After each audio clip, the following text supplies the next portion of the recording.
रामकृष्ण हरी. भगिनी निवेदिता संस्थेचे हॉस्टेल ज्यावेळेस सुरू झालं त्यावेळेला संस्थेने पेपरमध्ये जाहिरात दिली होती की इथं अधीक्षकेची गरज आहे, ज्यांना काम करायचं त्यांनी इथं या. मग मी त्यानंतर अर्ज केला आणि तिसऱ्या दिवशी मला बोलवलं इथं बोलवल्यानंतर मला वाटलंच नव्हतं की आपल्याला नंबर लागेल किंवा काय, परंतु परमेश्वर कृपेने नंबर लागला. 3-4 दिवसांनी मी हजर झाले लगेच. आणि इथं ह्या संस्थेची नवीनच बिल्डिंग असल्यामुळे बरीच कामं पडून होती. ते काम करता करता एक 15 दिवसाच्या अंतराने इथं विमानात हे काम करणाऱ्या ज्या मुली होत्या तर त्या मुलींच्यासाठी हे हॉस्टेल सुरू झालं. मुलींचं मग जेवण खाण राहणं, त्यांचं पेपर तयार करणं, त्यांच्या फाईल भरणं, त्यांची बिलं करणं, त्यांचे एअर हॉस्टेलच्याकडनं आम्हाला त्यांची ती बिलं मिळायची, ते पण ती परस्पर असायची.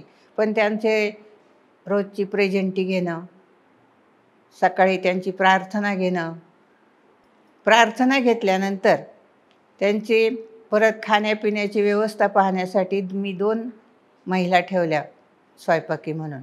आणि त्यांच्यामार्फत मी स्वतः करायची आणि त्यांच्याकडनं पण करून घ्यायची. त्यांचा सकाळी नाश्ता, दुपारी जेवण, पहाटे प्रार्थना, संध्याकाळी प्रत्येक मुलगी आल्यानंतर तिच्या रूममध्ये जाऊन 10 वाजता तिची प्रेझेंटी घेणं, ती रूममध्ये आहे की नाही हे चौकशी करणं, त्यांचे पालक आल्यानंतर पालक रजिस्टर भरणं.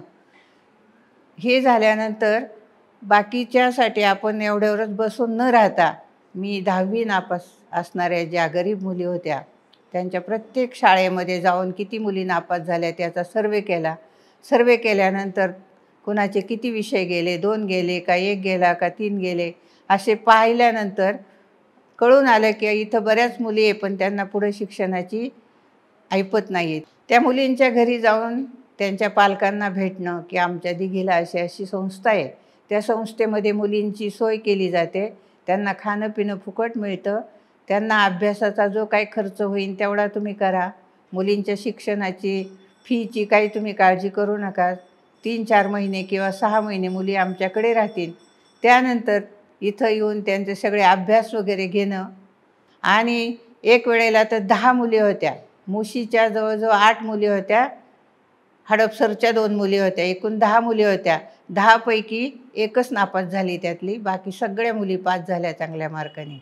आणि 3-3, 4-4 विषय अशा नापास असणाऱ्या मुलींचं मी प्रगती करून घेतलेली आहे. त्यानंतर इथं नर्सिंग कोर्स सुरू झाला. संस्थेने नर्सिंग कोर्स सुरू केल्यानंतर पुण्यात मुली ज्या राहत होत्या त्या इथं यायच्या, इथं राहून मग त्या पुण्याला जायच्या आणि तिथं शिक्षण घ्यायच्या. तर त्या मुलींनासुद्धा इथं विनामूल्य प्रवेश होता, कारण पुण्यातून इथं यायला त्यांना स्वतः खर्च करावा लागायचा. त्यामुळे संस्थेत जास्त त्यांच्याकडनं खर्च घेत नव्हती आणि जो केलेला खर्च संस्था त्यांना देत होती परत. बाकीच्या अंध मुली जास्त होत्या माझ्याकडं. ज्या अंध मुली होत्या त्यांची ऐपत नाही, लांब लांबच्या मुली आणि पालक पण वेळेवर येत नाही, तर त्यांना पुण्याला जायचं, शिक्षण घ्यायचं.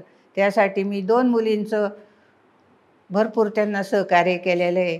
अशा अनेक ठिकाणी जाऊन, शाळेत जाऊन, गावात जाऊन की ज्या महिला परित्यक्त आहेत त्यांना काम कसं आपल्याला देता येईल किंवा त्यांना इथं कसं घेऊन येता येईल हे पाहिलेलं आहे. हे पाहिल्यानंतर बाकीच्या इमारतीची जबाबदारीसुद्धा चांगल्या प्रकारे मी घेऊन मुलींना एक निर्भय केलेलं आहे. आणि निर्भय करत असताना संस्थेतून मला लीलाताई शिंत्रे, देशपांडेताई, बऱ्याच पितळेताई यांनी खूप सहकार्य केलेलं आहे. आणि त्या सहकार्यातून मला इथपर्यंत मी जवळजवळ 8 वर्ष काम केलं संस्थेचं. आणि ह्या संस्थेचं काम करता करता मला आनंद पण मिळाला, त्रास पण झाला. पण मी तो त्रास एक आपली मुलं, आपली संस्था, आपले समाज, हे समाजकार्यासाठी अल्प मोबदल्यात मी काम केलेलं आहे. आता कुणी करणार नाही आहे, परंतु मी हा विचार नाही केला की आपल्याला 4 पैसे जास्त मिळावे आणि मला दुसऱ्या ठिकाणी मिळत पण होते. पण मला इथं आनंद मिळत होता, की जे माझे सहकारी होते, त्यांनी मला खूप चांगल्या प्रकारे सहकार्य केलं. दुसरी गोष्ट महत्त्वाची, की मी ह्या संस्थेची अजीवन सभासद मला करून घेतलं त्यांनी. त्यामुळं मला ह्या काम करण्यात पण खूप रस होता आणि ही संस्थेची जबाबदारी जशी वटकरताईंनी चालवली, संस्थेच्या सर्व सभासदांनी चालवली. लीलाताईंच्या इतक्या मैत्रिणी होत्या, की त्यांनी या मैत्रिणीच्याद्वारे हा वटवृक्ष इतका महान केला, की तो प्रत्येक ठिकाणी गेलं तरी भगिनी निवेदिता फक्त एवढं विचारतात, पतसंस्था आहे का? बँक आहे का? नाही. भगिनी निवेदिता संस्था ही महिलांच्यासाठी काम करणारी आहे, मुलांच्यासाठी काम करणारी आहे. मुलांचं कलागुणात्मक पाहून त्यांच्यात जी काय हुशारी आहे त्याप्रमाणे त्यांना मदत करणं आणि मदत करून संपूर्ण खर्च संस्था झेलते. संस्था पण डोनेटवर असं काम करून चांगले लोक भेटली तर त्यांच्या मदतीवर ही संस्था चाललेली आहे आणि ही अशीच चालत राहावा. त्याच्यातून मुलांना मार्गदर्शन व्हावा आणि संस्थेचे जे सभासद आहे सगळे त्यांना खूप उदंड आयुष्य देवो आणि ही संस्था भरभराटीत येवो एवढीच परमेश्वराजवळ विनंती.